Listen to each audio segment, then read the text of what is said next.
లేదు. ఏమని షూలామితి ప్రార్థన చేస్తుందంటే, ప్రభువా నన్ను ఆకర్షించు అంటుంది. దేవుని బిడ్డలారా అర్థం చేసుకోండి. అప్పుడు చివరి ప్రార్థన, సంఘం చేసిన ప్రార్థన, ప్రభువా రమ్ము అంటే అప్పుడు జవాబు ఇచ్చాడు ప్రభు, ఇదిగో నేను త్వరగా, చెప్పండి, ఇదిగో నేను త్వరగా వస్తున్నాను. ఇలాంటి జవాబు ఏనాడైనా నువ్వు చూసావా?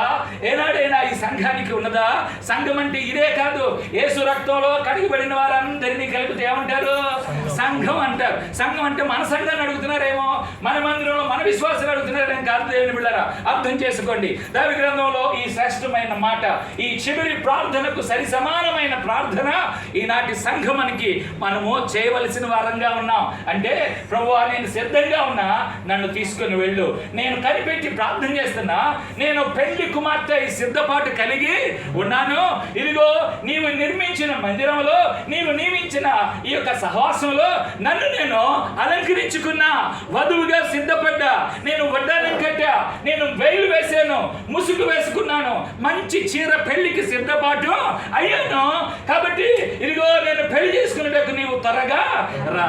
దేవుని బిడ్డలారా ఈనాటి సంఘము ప్రభు అడగవలసింది ఏంటంటే, వివాహానికి సిద్ధపడుదుము గాక, అట్టి వివాహములో మనం ఉందుము గాక, అలాగున మనము సిద్ధపడి నిలబడుదుము గాక, అలాగున కనిపెట్టుదుము గాక. దేవుని బిడ్డలారా అర్థం చేసుకోండి. ప్రభు అన్నాడు కదా, అయితే నేను త్వరగా వచ్చుచున్నా. దేవునికి స్తోత్రం చెప్పండి.